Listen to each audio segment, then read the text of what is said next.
Mateus 18, 15 a 35.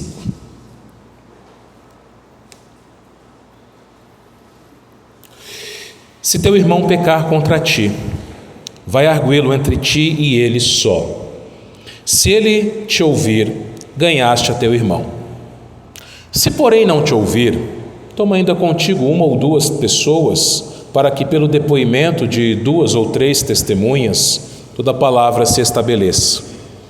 E se ele não os atender, dize-o à igreja, e se recusar ouvir também a igreja, considera-o como gentio e publicano. Em verdade vos digo que tudo que ligardes na terra terá sido ligado nos céus, e tudo que desligardes na terra terá sido desligado nos céus. Em verdade também vos digo que se 2 dentre vós sobre a terra concordarem a respeito de qualquer coisa que porventura pedirem, ser-lhes-á concedida por meu Pai que está nos céus. Porque onde estiverem 2 ou 3 reunidos no meu nome, ali estou no meio deles. Então Pedro, aproximando-se, lhe perguntou: Senhor, até quantas vezes meu irmão pecará contra mim que eu lhe perdoe? Até 7 vezes? Respondeu-lhe Jesus: Não te digo até 7 vezes, mas até 70 vezes 7. Por isso, o reino dos céus é semelhante a um rei que resolveu ajustar contas com os seus servos. E passando a fazê-lo, trouxeram-lhe um que lhe devia 10.000 talentos. Não tendo ele, porém, com que pagar, ordenou o Senhor que fosse vendido ele, a mulher, os filhos e tudo quanto possuía, e que a dívida fosse paga. Então o servo, prostrando-se reverente, rogou: Sê paciente comigo e tudo te pagarei. E o senhor daquele servo, compadecendo-se, mandou-o embora e perdoou-lhe a dívida. Saindo, porém, aquele servo encontrou um dos seus conservos que lhe devia 100 denários e, agarrando-o, sufocava, dizendo: Paga-me que me deves. Então o seu conservo, caindo-lhe aos pés, lhe implorava: Sê paciente comigo e te pagarei. Ele, entretanto, não quis, antes indo-se o lançou na prisão até que saldasse a dívida. Vendo seus companheiros o que se havia passado, entristeceram-se muito e foram relatar ao seu senhor tudo o que acontecera. Então o seu senhor, chamando-o, lhe disse: Servo malvado, perdoei-te aquela dívida toda porque me suplicaste. Não devias tu igualmente compadecer-te do teu conservo, como também eu me compadeci de ti? E indignando-se, o seu senhor o entregou aos verdugos até que lhe pagasse toda a dívida. Assim também meu Pai celeste vos fará, se no íntimo não perdoardes cada um a seu irmão. Senhor, meu Deus e meu Pai, mais uma vez nos colocamos em oração na Tua presença. E agora, Senhor, quero te pedir que o Senhor prepare cada coração, cada alma aqui presente, Senhor Deus. Que o Teu Espírito Santo venha a falar a todos que aqui estão, a começar em mim. Que a Tua palavra, Senhor Deus, nos ensine, nos molde, Senhor Deus, nos exorte. Que sejamos, ó Deus, confrontados, ó Deus, pela Tua palavra. E que, ó Deus, sejamos quebrantados por ela também, Senhor Deus. E tenhamos, ó Deus, a consciência de fazermos aquilo que a Tua palavra nos ordena. Fala conosco em nome de Jesus. Amém. Para os olhos tortos, a verdade pode ter um rosto desvirtuado. Quem disse esta frase foi Gandalf, personagem do livro O Senhor dos Anéis. Essa frase nos mostra que coisas boas e bonitas podem ser distorcidas e se tornarem verdadeiros monstros. O homem foi criado à imagem de Deus, bom, santo, belo, mas ele preferiu aquilo que era mal, aquilo que era impuro e aquilo que era feio. O homem, ele desejou ser Deus, não se contentando em ser a imagem de Deus e ter um relacionamento com Deus. Então o homem, por sua própria vontade, escolheu o mal. E com a queda do homem, toda a humanidade caiu, sendo Adão representante de toda ela. E agora, tudo que o homem faz não é bom. Cada palavra que sai da boca do homem caído não são palavras santas. E os seus pensamentos também são impuros, né? Todos os conceitos de beleza do homem sem Deus são horríveis.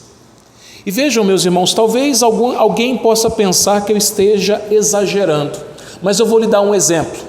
O amor, por exemplo. O amor é uma coisa boa, tão boa que a Bíblia diz que Deus é amor. Mas, no entanto, aqueles que têm os seus olhos, as suas mentes e os seus corações desvirtuados, tortos, chamam o amor de Deus. A Bíblia fala que Deus é amor, mas aqueles que não têm Deus chamam o amor de Deus, porque o amor tornou-se um ídolo. O homem caído, ele idolatra o amor, ele não sabe o que é o amor. O homem sem Deus, para o homem sem Deus, amor é tudo aquilo que lhe agrada, tudo aquilo que lhe satisfaz. Então, se algo lhe faz bem, se algo lhe satisfaz, se algo lhe traz prazer, então a pessoa diz que ama aquela coisa ou aquela pessoa. Então, para o homem caído, o amor se resume a um sentimento, a algo que lhe traz um bem-estar. Por isso que, por exemplo, eu amo chocolate, mas não amo rabanete. Chocolate é bom, rabanete, por favor, deixa para lá. Por isso que nós dizemos que amamos o nosso marido ou a nossa esposa se eles nos agradarem, se eles nos fizerem bem. E até mesmo Deus, nós dizemos que nós o amamos quando Ele nos dá bênçãos, quando Ele nos dá coisas boas. Não há limites. Por exemplo, um homem que deseja sexualmente um outro homem, ele chama isso de amor. Quando uma mulher faz isso com outra mulher, ela chama de amor. Quando alguém faz isso com uma pessoa que não é o seu cônjuge, ou coisas até piores, chamam essas coisas de amor. E quem é você para julgar? Como diz uma música famosa dos anos 80, consideramos justa toda forma de amor. Tudo é amor. Temos até o governo do amor. E quem somos nós para julgarmos?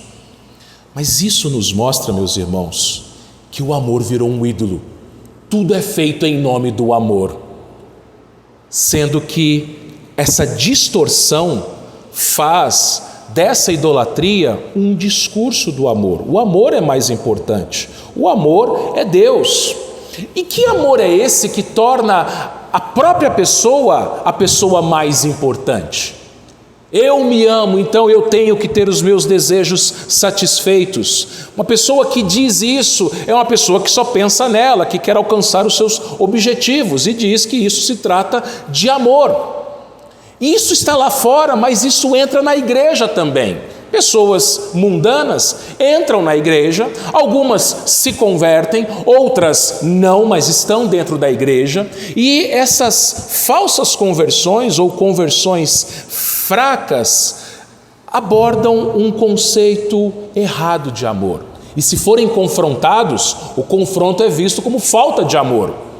Não me julgue, isso é falta de amor. Porém, meus irmãos, o amor verdadeiro, ele foi demonstrado na cruz. Amor não tem nada a ver com sentimento, amor é sacrifício pelo outro, por aquele que não merece. Por isso que nós falamos e cantamos e lemos sobre a graça. A graça é uma faceta do amor.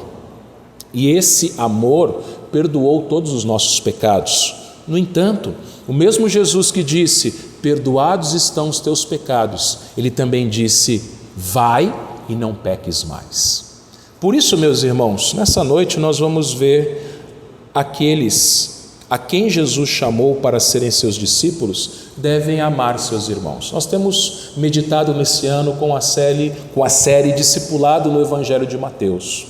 No domingo passado nós vimos os discípulos pequeninos. Os discípulos de Jesus, eles devem ser como crianças, dependentes do Senhor como crianças. Hoje, nesse texto que foi lido, nós veremos que os discípulos de Jesus, eles devem amar. E você sabe que amor é um mandamento. Deus nos ordena amar e por isso nós devemos amar, ponto e acabou. Simples assim. Mas mesmo que a palavra amor ou o verbo amar não estejam presentes nesse texto, o amor está sim implícito aqui. Por isso que Jesus ensina os seus discípulos a demonstrarem o amor, a amarem seus irmãos fazendo duas coisas. Esse texto nos mostra duas lições principais: confrontando quando o irmão pecar e perdoando quando o irmão pecar. Primeira lição que esse texto nos ensina, então, é que o amor confronta pecados. Olha o versículo 15. Se teu irmão pecar contra ti, vai arguí-lo entre ti e ele só. Se ele te ouvir, ganhaste a teu irmão. Domingo passado, como eu falei, nós vimos a respeito dos discípulos pequeninos. Vimos no final do texto aqui de Mateus 18, de 1 a 14, que o Filho do Homem ele veio salvar aquele que estava perdido. Ele conta aqui de uma maneira resumida a parábola da ovelha perdida. A vontade de Jesus é que as suas ovelhas não se percam. Ele vem e tira as suas ovelhas do pecado, e ele faz isso através da santificação. Uma vez que Jesus alcançou a sua vida, te tirou da morte, ele agora começa um processo chamado santificação.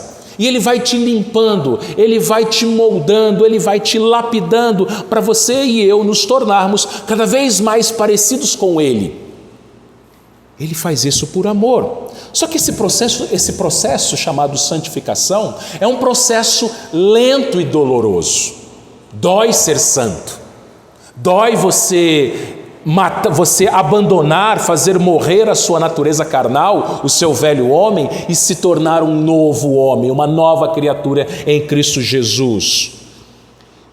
E para que nós sejamos santos, para que a gente aprenda a ser como Jesus, Deus usa instrumentos. Conforme nós aprendemos na escola dominical, estudando a confissão de fé, nós vimos até o domingo passado a respeito da providência, e nós vimos que todas as coisas, todos os eventos, todas as circunstâncias estão debaixo do governo do Senhor, para o cumprimento dos seus decretos. E Deus usa pessoas. Deus usa pessoas para nos moldar a imagem dele, para nos tornar cada vez mais parecidos com ele, para nos santificar. Por isso que 1 Tessalonicenses 4,3 diz assim: pois esta é a vontade de Deus, a vossa santificação. Ou seja, Deus quer que a gente seja santo, que a gente abandone os nossos pecados, que a gente se torne, que a gente se arrependa dos nossos pecados. Só que às vezes a gente não consegue enxergar direito os nossos pecados.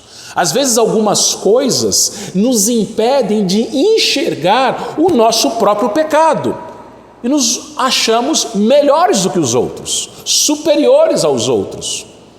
Uma pessoa com catarata, por exemplo, você deve conhecer alguém que tem ou que já teve catarata.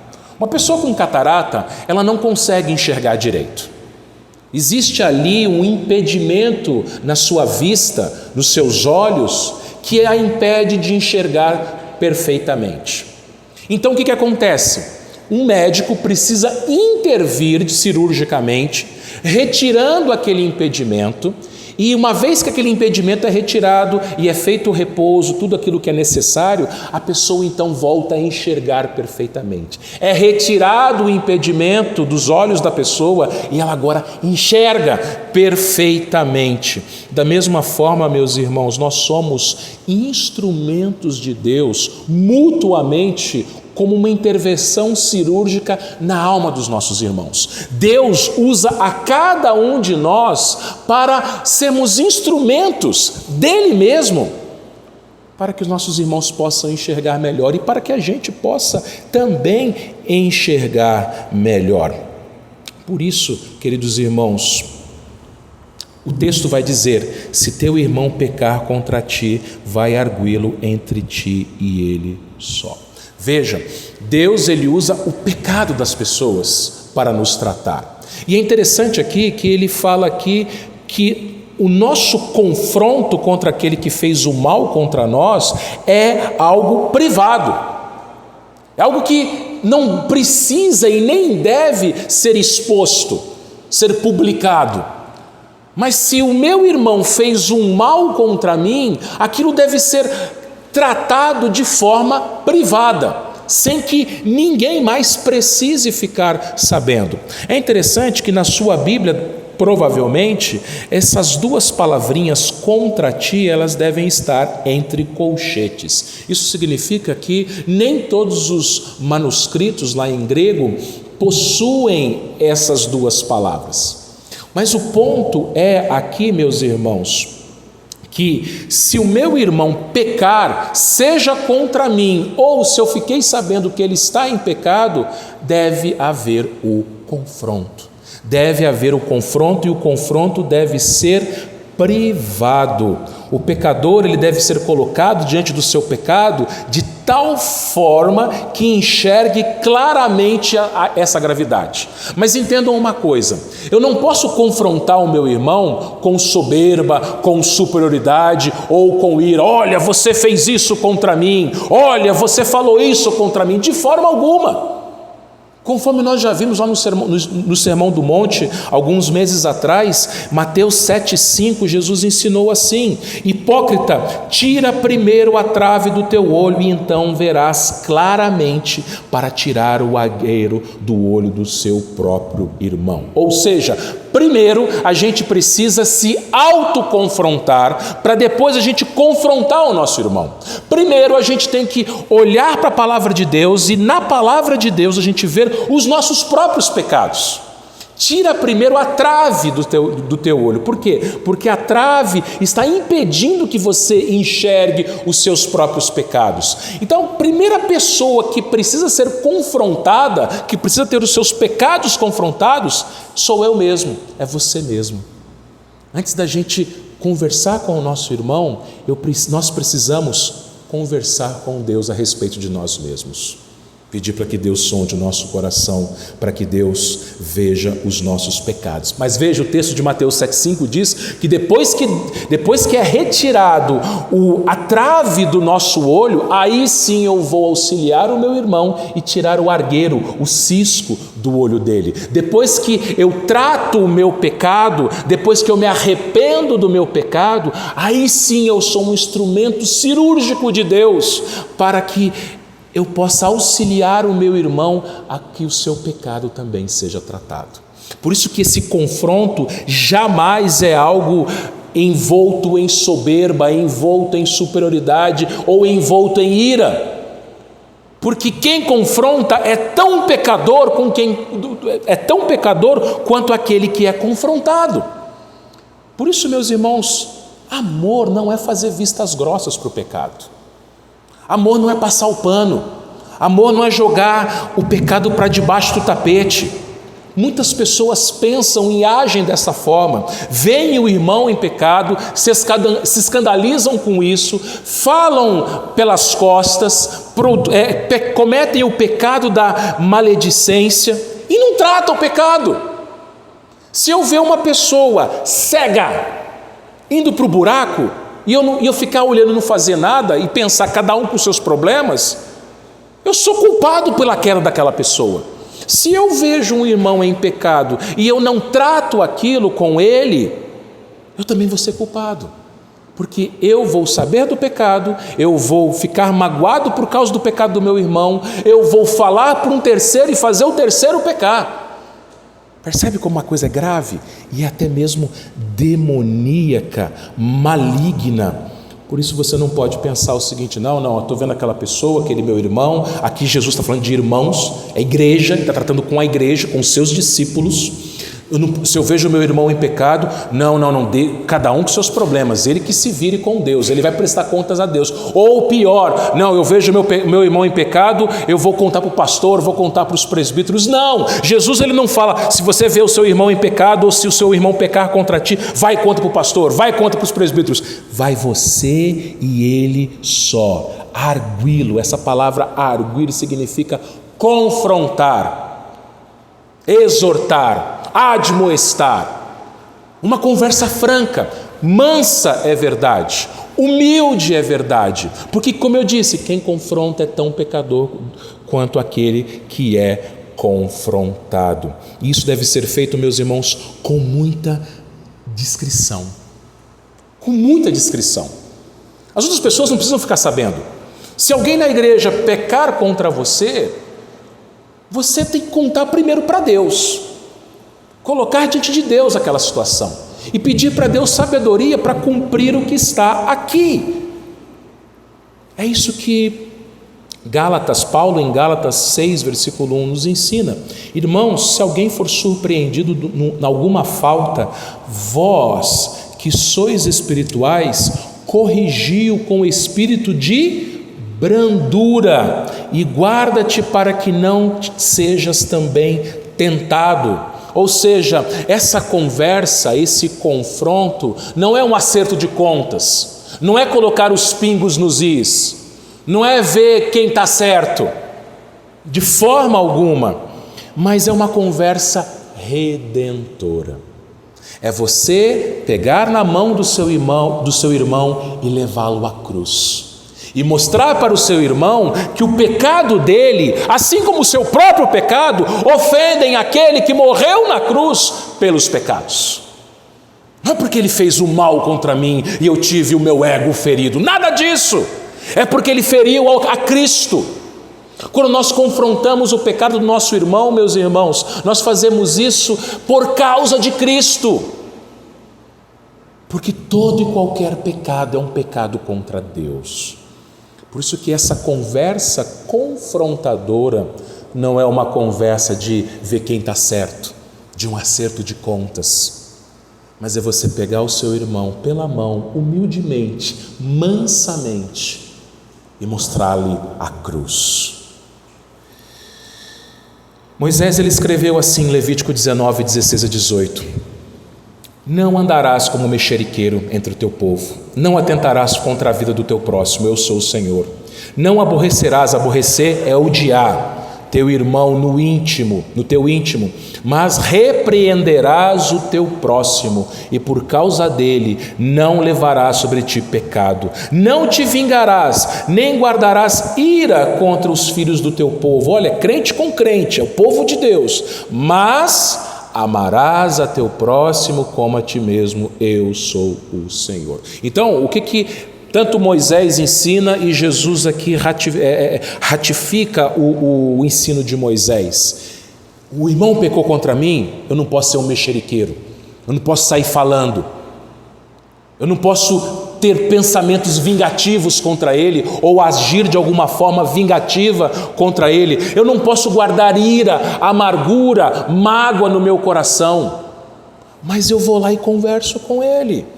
Eu vou lá e falo com ele, eu não guardo aquilo, mas eu preciso repreender. Esse é o ensino bíblico. E aí Jesus, ele diz: se ele te ouvir, ganhaste a teu irmão. Este é o objetivo. Não é apenas fazer as pazes, não é apenas ficar tudo bem, e também não é uma trégua. Se ele te ouvir, você ganhou o seu irmão para Cristo. O céu entra em festa quando um pecador se arrepende. Lucas 15, 7, digo-vos, Jesus diz: digo-vos que assim haverá maior júbilo no céu por um pecador que se arrepende do que por 99 justos que não necessitam de arrependimento. Então, quando você confronta um irmão faltoso com esses passos e ele se arrepende, você ganhou esse irmão. Os anjos fazem festa no céu porque um pecador se arrependeu. E você foi instrumento de Deus para isso. Mas pode acontecer do seu irmão não te ouvir. Você orar antes, você falar com Deus, confessar seus pecados, pedir para que Deus tire a trave do seu olho, pedir para Deus te ajudar a tirar o cisco do olho do seu irmão. Você vai lá, você conversa, você abre a Bíblia, você ora, você leva o seu irmão para a cruz, e mesmo assim ele não quer te ouvir. Aí Jesus fala do segundo passo: Versículo 16. Se porém não te ouvir, toma ainda contigo uma ou duas pessoas, para que, pelo depoimento de 2 ou 3 testemunhas, toda a palavra se estabeleça. Você confrontou o seu irmão e ele se recusa a se arrepender. 2 coisas você não deve fazer. Primeiro, você não deve se irar contra ele. Você vai ficar com raiva? Às vezes dá raiva. Às vezes tem gente que dá raiva na gente. E às vezes a gente faz raiva nas outras pessoas. Mas a gente não pode fazer isso. Não devemos. Não devemos. Primeiro, você não deve se irar contra ele. E segundo, você não deve desistir daquele irmão. Você foi lá, você conversou com ele não te ouviu, ele continua no pecado dele. Você fala, bom, então eu vou entregar para Satanás. Não! Você tem que dar o segundo passo. Você precisa caminhar a segunda milha.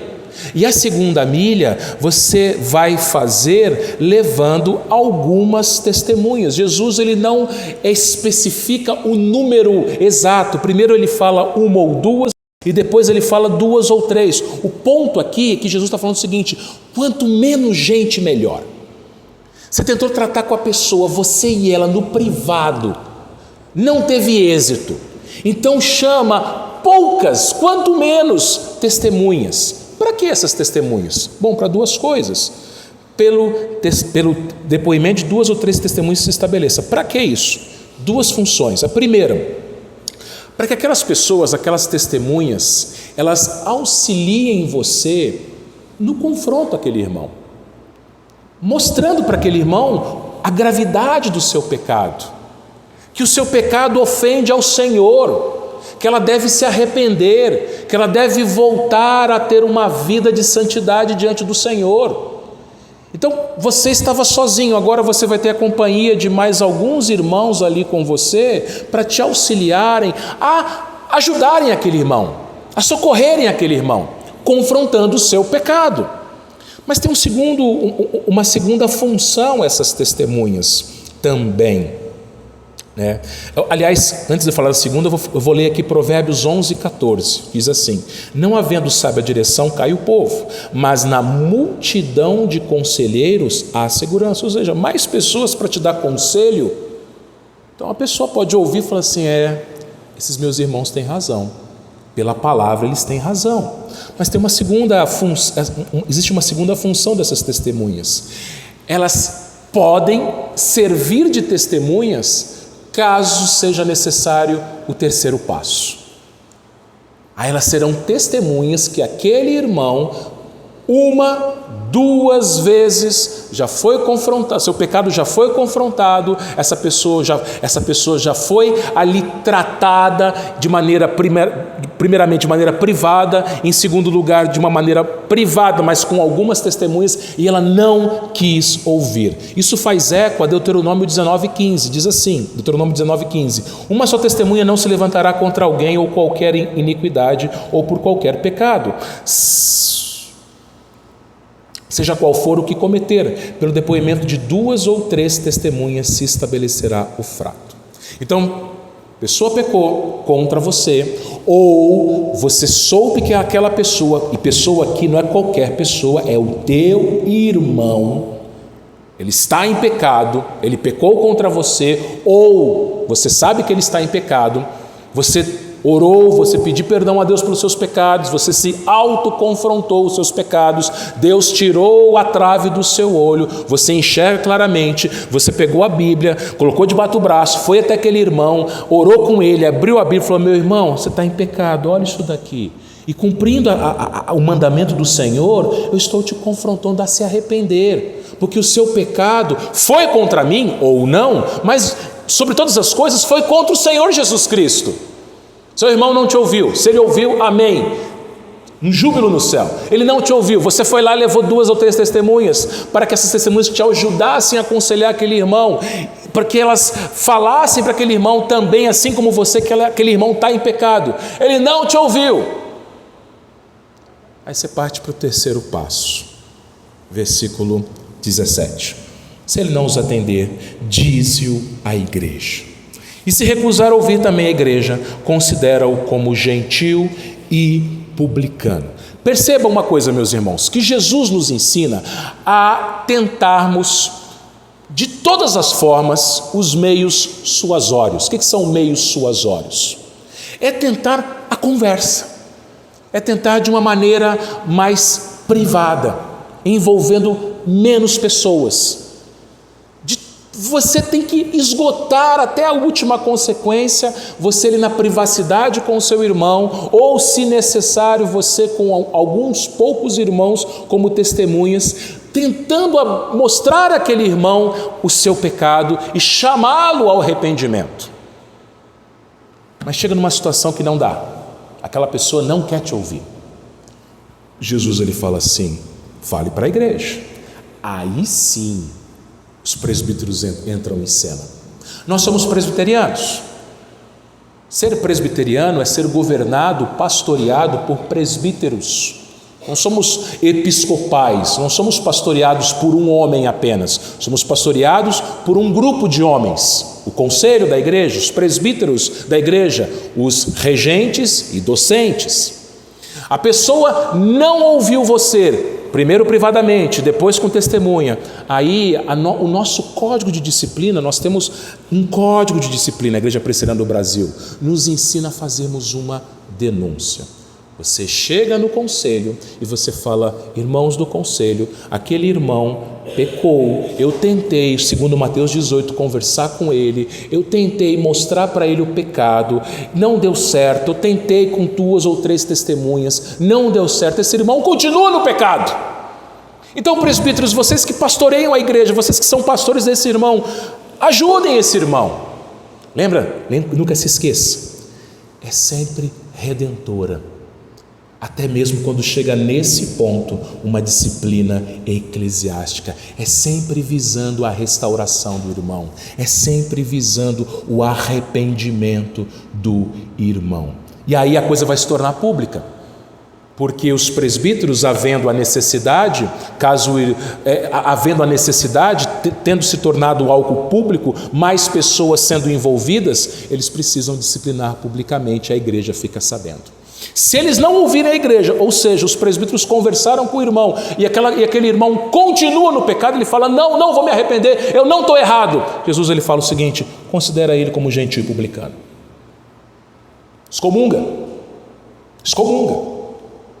Pastor, isso é falta de amor. Não. Você amou esse irmão ou essa pessoa que se diz irmão até as últimas consequências. Você tentou você deu os 3 passos, você foi com ele, você mostrou Cristo para ele, e ele não quis ouvir. As testemunhas tentaram, os presbíteros tentaram, ele não quis ouvir. Então agora, por amor à igreja, o conselho exclui do hall de membros. Para quê? Por que isso? Um pouco de fermento leveda toda a massa. Fermento na Bíblia nós já falamos aqui, geralmente tem o indicativo, a ilustração para pecado. Imagina uma família onde tenha muitos filhos. Você que é pai, você que é mãe de mais de um filho, você vai entender o que eu vou falar. Mesmo que você não seja, eu acho que você também vai entender o que eu vou falar. Imagina a sua família tem vários filhos ali. Um dos filhos é mentiroso. E os pais sabem, e os pais não fazem nada. Não fazem nada. O que você acha que os outros filhos vão fazer? Mas se meu pai não disciplina o meu irmão, então eu também posso. Essa é a natureza humana, irmãos. Essa é a natureza humana. Se não aconteceu nada com ele, eu também posso. Não há correção, não há disciplina. Então, por amor à igreja, numa situação assim, e veja, é a última consequência. Aliás, desculpem, é o último passo. Você vai até as últimas consequências. Você tenta de todas as formas, envolvendo o mínimo de pessoas. Agora, se aquela pessoa continua em pecado, ela não se arrepende, então você não considera ela mais crente, porque o crente se arrepende. Porque crente tem o Espírito Santo leva ao arrependimento. Se uma pessoa ela não se arrepende, olha, então você não é dos nossos. você não é dos nossos. Irmãos, como eu disse, faltas públicas elas têm que ser tratadas publicamente. Por isso que às vezes é necessário esse terceiro passo. Gálatas 2,14, em Gálatas 2,14, o apóstolo Paulo confrontou publicamente o apóstolo Pedro. Quanta ousadia, hein, Paulo? Pedro, o líder dos apóstolos. O problema é que Pedro ali havia cometido um pecado público. Qual pecado era esse no contexto de Gálatas 2? Era que Pedro, ele começou a desprezar os gentios e ficar com os judeus. Em Gálatas 2,14, Paulo disse: quando porém vi que não procediam corretamente, segundo a verdade do Evangelho, disse a Cefas, na presença de todos, 2 pontos, se sendo tu judeus vive como gentio e não como judeu, por que obrigas os gentios a viverem como judeus? Então nós temos que desligar a pessoa. É o que diz o versículo 18: em verdade vos digo que tudo que ligardes na terra será sido ligado nos céus, tudo que desligardes na terra terá sido desligado nos céus. Esses 2 verbos aqui, ligar e desligar, tem a ver com a entrada da pessoa na igreja, o ligamento, ela é ligada, ela é plugada na igreja, e desligada é quando ela é desligada da igreja, ela é tirada do hall de membros. Como que acontece isso? A pessoa é ligada na igreja presbiteriana através do quê? Profissão de fé e batismo. Ela se torna um membro da igreja. Quem faz isso? O versículo 18 tem tudo a ver com o versículo 17, ele fala da igreja. Nós somos presbiterianos. Quem faz isso? É o conselho. É o conselho da igreja, através de um presbítero ou pastor, que ensina o irmão na classe de catecúmenos. É o conselho da igreja quem entrevista o irmão. E é o conselho da igreja na pessoa do pastor quem executa o sacramento do batismo e também faz as perguntas para que o irmão professe a fé. Ele é ligado. E é o conselho da igreja quem registra no hall de membros o nome daquele irmão. E é o mesmo conselho quem desliga o irmão numa situação de disciplina eclesiástica. Então Jesus está falando exatamente isso. Aquilo que nós, irmãos presbíteros que estão aqui, aquilo que nós fazemos em nome de Jesus. Olha o versículo 19 e o versículo 20. Vai dizer o seguinte, esses 2 versículos: em verdade também vos digo, que se 2 dentre vós sobre a terra concordarem a respeito de qualquer coisa que porventura pedirem, ser-lhes-á concedida por meu Pai que está nos céus. Ou seja, 2 ou 3 concordam a respeito de alguma coisa, o conselho se reúne, o conselho concorda que é necessária a disciplina daquele irmão, então Deus aprova aquilo, por meu Pai que estás nos céus. Aí chega no versículo 20, um dos versículos mais mal entendidos das Escrituras. Porque onde estiverem 2 ou 3 reunidos no meu nome, ali estou no meio deles. Você já ouviu esse versículo, né? Talvez você tenha até falado ele num contexto de uma reunião de oração com pouca gente. Nós somos pouquinhos aqui, mas a Bíblia fala, Jesus ele fala, onde estiverem 2 ou 3 reunidos no meu nome, eu estou no meio deles. Mas se tiver só 1, ele não está? Se tiver 4, ele não está? Qual que é o ensino do versículo 20? É só você ler o versículo 19, o versículo contextual. Ele está falando aqui da igreja, nós presbiterianos somos representados no conselho da igreja. Ele fala que 2 dentre vós concordarem a respeito de qualquer coisa. Que qualquer coisa é essa? A disciplina do versículo 18. Ou seja, se os 2 aqui é um número fictício, não é exatamente o número 2, mas são os poucos que lideram a igreja, que pastoreiam a igreja. Então vejam, se os presbíteros da igreja concordarem sobre a disciplina de algum irmão, Jesus está no meio deles.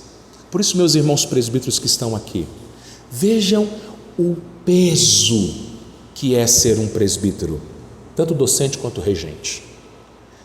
Quando nós tomamos uma decisão no conselho, é com o aval do próprio Deus. É Deus quem decide. Especialmente neste ponto, no caso de uma disciplina eclesiástica. Não somos nós quem disciplinamos, mas é Deus quem disciplina, através do conselho. E é por isso que Jesus fala, quando estiverem reunidos 2 ou 3, ali, vamos pensar no conselho, eu estou no meio deles. É Jesus quem dá autoridade para nós, presbíteros, ligarmos ou desligarmos alguém do rol de membros da igreja. Recebermos alguém como membro, ligando ou excomungando no caso de uma disciplina. A autoridade vem do Senhor. Toda autoridade provém do alto. Então, meu irmão presbítero e demais irmãos da igreja sempre saibam disso. A autoridade do presbítero, assim como do diácono ou qualquer outro, mas estamos falando de presbítero aqui, vem do Senhor Jesus. E as nossas decisões, elas devem ser conforme a palavra do Senhor Jesus. Ele está no nosso meio. Meus irmãos, como eu falei até agora, a disciplina, ela é um ato de amor. Amor sem correção não é amor. Amor sem disciplina não é amor. Amor sem sacrifício não é amor. Amor sem santidade não é amor. Algumas pessoas têm uma visão distorcida de amor. Algumas pessoas acham que afagar, abraçar, falar palavras doces, isso é amor. Alguém que te ama é alguém assim. Só que a Bíblia não fala isso, irmãos. Não fala. Porque alguém que faz isso está suprindo carências emocionais. Chega uma hora que as carências emocionais não são supridas e uma pessoa assim entra num estado de abstinência, assim como um usuário de drogas. Quando ele fica em estado de abstinência, ele sofre. E uma pessoa que tem as suas carências emocionais não supridas, ela sofre. Então amar não é suprir carências emocionais. Mas amar é levar a Cristo. É levar a Cristo. Resumindo o que é amor, é levar a outra pessoa a Cristo. Quando ela estiver em pecado, é levá-la a Cristo, é mostrar que o seu pecado ofende a Cristo, é chamá-la ao arrependimento, porque o seu pecado ofende a Cristo. Por isso, meu irmão, minha irmã, se você for confrontado por outro irmão, biblicamente, segundo aquilo que Jesus ensina, louve a Deus por isso. Alguém está preocupado com o seu estado espiritual.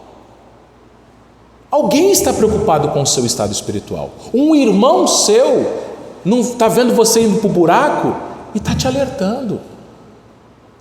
Então não haja com ira, não haja com soberba, não haja com superioridade. Quem é você para falar de mim? Não! De forma alguma. Somos irmãos. Se o irmão confrontar o seu pecado em amor, conforme o texto bíblico, conforme o ensino bíblico, Senhor, obrigado por esse irmão, ele está preocupado comigo. Se for necessário você confrontar, faça-o, não deixe o seu irmão no pecado. Você é um instrumento de Deus para confrontar o seu irmão e levá-lo a Cristo. Mas antes confronte a si mesmo, trate os seus pecados, peça para Deus tratar os seus pecados. Louve a Deus porque o Senhor usa cada um de nós mutuamente para nos admoestarmos. Mas temos uma segunda lição, esse texto ainda ensina uma segunda lição. Se a primeira lição é que o amor confronta pecados, a segunda lição é que o amor perdoa pecados. Versículo 21. Então, quer dizer, depois de tudo aquilo que Jesus falou até aqui, esse versículo está ligado ao anterior. Pedro, sempre Pedro, né? Tem que ser Pedro. Aproximando-se, lhe perguntou: Senhor, até quantas vezes meu irmão pecará contra mim que eu lhe perdoe? Até 7 vezes? Bom, lembra? Eu tenho que ir até as últimas consequências com o meu irmão, certo? Eu tenho que ir até as últimas consequências, tentando trazer o meu irmão para Cristo, mostrando para o meu irmão a gravidade do seu pecado. Pedro rapidamente, ele ouve aquelas palavras e ele fala assim: o Senhor, até que ponto vai isso? Até que ponto eu tenho que ter paciência e perdoar o meu irmão? 7 vezes? Por que ele fala 7 vezes? Sete, você sabe, na Bíblia é o número da perfeição. Mas alguns comentaristas vão dizer o seguinte, que os rabinos judeus dos dias de Jesus, eles ensinavam o seguinte: se uma pessoa pecar contra você 3 vezes, você deve perdoá-la as 3 vezes. Na 4ª não tem perdão. Não. Acabou a cota de perdão, tá? O que eu podia perdoar, você tem, é igual o gênio da lâmpada, você tem 3 pedidos, você só está em 3 perdões. O 4º pecado, aí, poxa vida, 4 vezes, os rabinos ensinavam isso. Pedro então se coloca numa posição mais bondosa do que os rabinos. Senhor, 7 vezes, tá bom? A 8ª não tem perdão. A pessoa pecar contra mim 8 vezes, a 8ª não tem perdão. Jesus então responde no versículo 22, não te digo até 7 vezes, mas até 70 vezes 7. Vejam, meus irmãos, nós somos muito rápidos em tratarmos o pecado do nosso irmão. 8ª vez não tem perdão, viu? Você pecou contra mim, 8ª vez não tem perdão.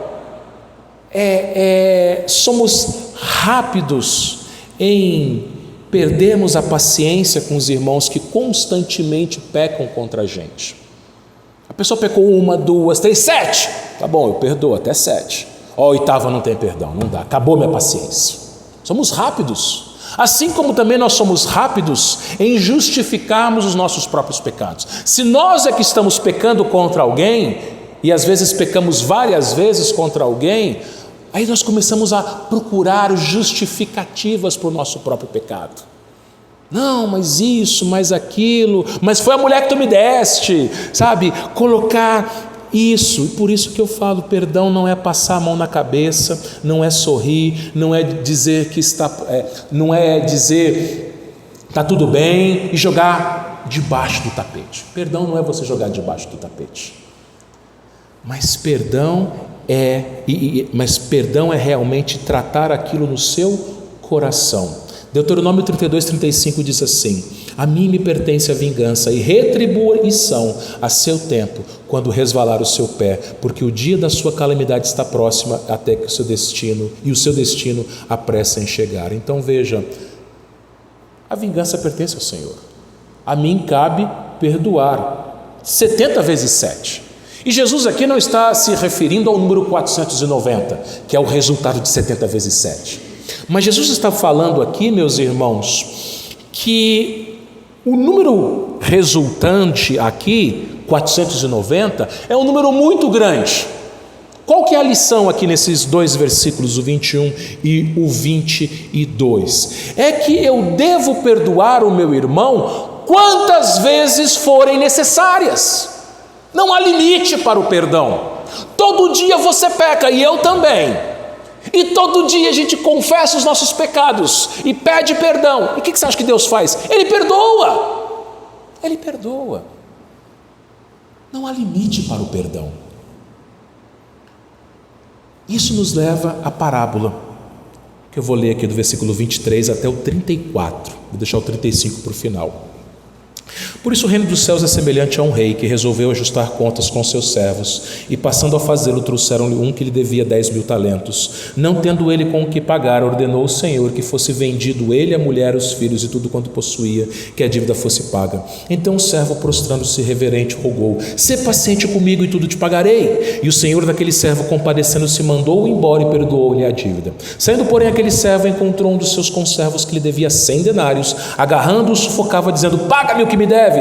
Então o seu conservo, caindo-lhe aos pés, lhe implorava: sê paciente comigo e te pagarei. Ele, entretanto, não quis, antes, indo-se, o lançou na prisão até que saldasse a dívida. Vendo seus companheiros o que se havia passado, entristeceram-se muito e foram relatar ao seu senhor tudo o que aconteceram. Então o seu senhor, chamando-lhe, disse: servo malvado, perdoei-te aquela dívida toda, porque me suplicaste. Não devias tu igualmente compadecer-te do teu conservo, como também eu me compadeci de ti? E indignando-se, o seu senhor o entregou aos verdugos até que pagasse toda a dívida. Um rei chama os servos para acertarem as contas. E um servo devia 10.000 talentos. Um talento correspondia a 6.000 denários.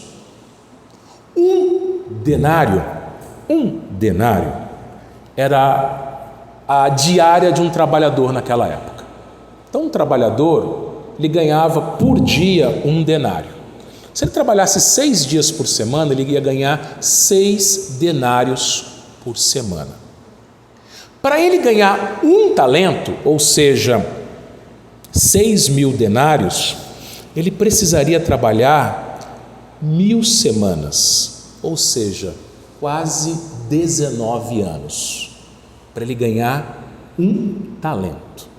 Para ele ganhar 10.000 talentos, seriam 190.000 anos de trabalho. É uma dívida astronômica que Jesus fala aqui. Jesus está mostrando que a dívida daquele servo era impagável, era impossível se pagar aquela dívida. Mesmo que ele tentasse de todas as formas implorar ao rei, pedindo paciência que ele pagaria, nunca ele pagaria. Jamais ele pagaria, porque somente um pode pagar. 1 Pedro 1, 18 e 19 diz assim: sabendo que não foi mediante coisas corruptíveis, como prata ou ouro, que fostes resgatados do vosso fútil procedimento que vossos pais vos legaram, mas pelo precioso sangue, como de cordeiro sem defeito e sem mácula, o sangue de Cristo. Sim, meu irmão, minha irmã, não há dinheiro, não há ouro, não há prata que pague a nossa dívida com o Senhor.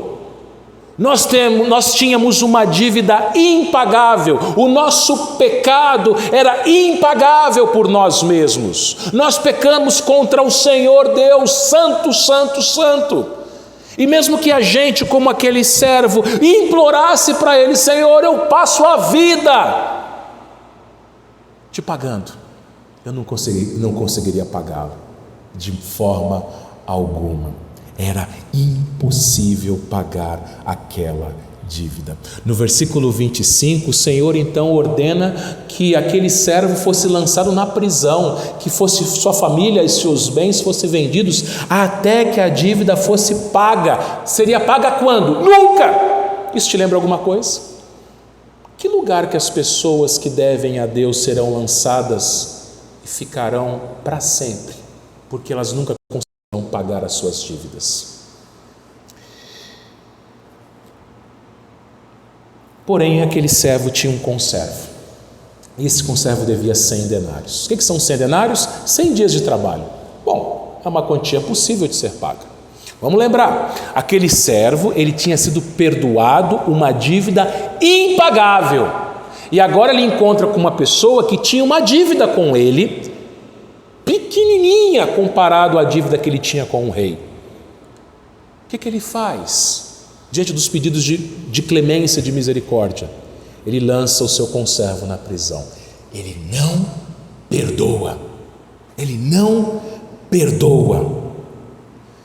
Irmãos, isso nos mostra como nós somos maus. Olha o tamanho da dívida que Deus perdoou, da nossa dívida, o nosso pecado, impagável. E Ele te perdoou, e Ele me perdoou. E por que às vezes nós não perdoamos uns aos outros? Por que às vezes nós, no alto do nosso ego, do alto da nossa soberba, a gente fala: ofendeu-me, machucou, me machucou. Sim, machuca. Eu não estou falando que pecados não machucam. Machucam sim. Mas machucou muito mais os cravos na cruz. Machucou muito mais a ira de Deus sobre o seu filho. Não, a dor que Jesus teve naquela cruz, ninguém jamais sofreu igual. Doeu. O meu pecado machucou o Filho de Deus. O meu pecado matou o Filho de Deus. E às vezes a gente fica no alto da nossa soberba, do nosso ego, e fala: tal pessoa me machucou. Irmãos, é inconcebível isso. É inconcebível. Olha o tamanho do amor que Ele teve por mim e por vocês. Olha o tamanho desse amor. E eu não sou capaz de demonstrar amor ao meu irmão que deve 100 denários para mim, que pecou contra mim. Eu não sou capaz de fazer isso. Eu guardo mágoa, eu guardo rancor, eu guardo tudo que não presta no coração. Colossenses 3, 13 a 14 diz: suportai-vos uns aos outros, perdoai-vos mutuamente, caso alguém tenha motivo de queixa contra outrem, assim como o Senhor vos perdoou, assim também perdoai vós. Acima de tudo isso, porém, esteja o amor, que é o vínculo da perfeição. E o que é perdoar? Perdoar envolve duas coisas. Primeiro, perdoar é assumir o prejuízo. O rei ficou no prejuízo. Quem que você acha que pagou a dívida? O próprio rei. Ele ficou no prejuízo. Quando você perdoa, você assume o prejuízo. A pessoa não vai reparar o erro dela. Não vai ter como. Ela já pecou, a palavra já saiu, o ato já foi feito. Mas você fica no prejuízo. Da mesma forma, Jesus ficou no prejuízo. Ele sofreu o prejuízo no meu lugar e no seu lugar. Ele pagou a dívida no nosso lugar. Ele deu a sua vida no nosso lugar. Mas também, meus irmãos, perdoar é quando não dói mais. Perdoar não é esquecer, não é uma amnésia. Você se lembra do que a pessoa fez ou falou contra você. Mas o perdão não dói mais. Por isso que o perdão nos traz paz. Quando você consegue perdoar alguém, especialmente um irmão em Cristo, aquilo não mais te perturba, aquilo não mais tira o teu sono, aquilo não mais enche o seu coração de ira ou de amargura, aquilo não mais te incomoda. Você se lembra assim, mas não dói, porque a paz que excede todo entendimento guarda o seu coração e guarda a sua alma. Por isso, o versículo 35 diz: assim também meu Pai Celeste vos fará, se no íntimo não perdoardes cada um a seu irmão. É no íntimo. Não é você bater a mão no irmão e falar assim: está tudo bem, deixa para lá, vamos colocar uma pedra, vamos jogar para debaixo do tapete, aí depois você desenterra defunto. Sabe o que é desenterrar defunto? Desenterrar defunto é o seguinte: você pega e fala para a pessoa que perdoou ela, na próxima vez que ela pecar contra você, você desenterra o defunto. Aquela vez que você fez aquilo contra mim, peraí, mas você não perdoou? Jesus, ele não joga diante de nós os nossos pecados passados, nenhum pecado. Ele não fala: você pecou hoje, mas ontem você também pecou. Jesus, ele não faz isso com a gente, Deus não faz isso conosco. E eu não posso fazer isso com meu irmão, jogar para debaixo do tapete. Perdoar é dentro, é no coração, é uma cirurgia na alma, não dói mais. Porque se eu não perdoar, Jesus ele diz, ele vai fazer, o Pai Celeste vai fazer aquilo que o rei fez. O que o rei fez? O rei lançou aquele servo mau aos carrascos, aos verdugos, até que pagasse toda a dívida. Ele ia pagar a dívida? Nunca. Quem não perdoa o irmão, Deus vai lançar no inferno. Pastor, então nós perdemos a salvação? Não, não é isso. Se você é salvo, uma evidência da sua salvação é o perdão. Se você foi perdoado, consequentemente você perdoa, por amor. Não é porque a pessoa merece, porque ninguém merece, é pela graça, mas pela ordem de Cristo, da ordem de Deus de nós amarmos uns aos outros, pela ordem de Cristo de nós perdoarmos uns aos outros, nós então demonstramos amor. Irmãos, lidar com pessoas não é fácil. É muito mais fácil lidar com número, lidar com máquinas, lidar com animais, com plantas, do que lidar com pessoas. Mas pessoas, diferentemente de máquinas, de plantas, de animais, de números ou de qualquer outra criatura, pessoas foram criadas à imagem de Deus. Nós nos relacionamos. As pessoas eleitas à igreja do Senhor é um grupo distinto, é o povo do Senhor. Uma vez eu ouvi um pastor dizendo o seguinte, que a igreja na terra deve ser uma amostra do céu, uma pequena amostra. É claro, nós nunca atingiremos a perfeição aqui na terra, mas nós temos que nos relacionar. Nós somos diferentes e somos todos pecadores. Por isso, o que eu te instruo como seu pastor? Primeira coisa, ore, peça perdão a Deus dos seus pecados. Se autoconfronte. Antes de você pensar no pecado do seu irmão, pense nos seus. Peça perdão a Deus pelos seus pecados. Peça para Deus tirar a trave do seu olho. Segundo, se alguém fez o mal contra você, ou se alguém está em pecado e você sabe, ore a Deus pedindo sabedoria e vá conversar com esse irmão com toda a humildade, com toda a mansidão. Ore pedindo para que Deus quebrante o coração da pessoa, para que o Deus traga a pessoa ao arrependimento. Traga a pessoa ao arrependimento. Confronte o seu irmão biblicamente e perdoe. Perdoe o seu irmão. Perdoe, porque você foi perdoado. E assim você vai ter uma paz que ninguém explica. E assim nós viveremos em paz para a glória de Deus. Que Ele nos abençoe, irmãos. Amém.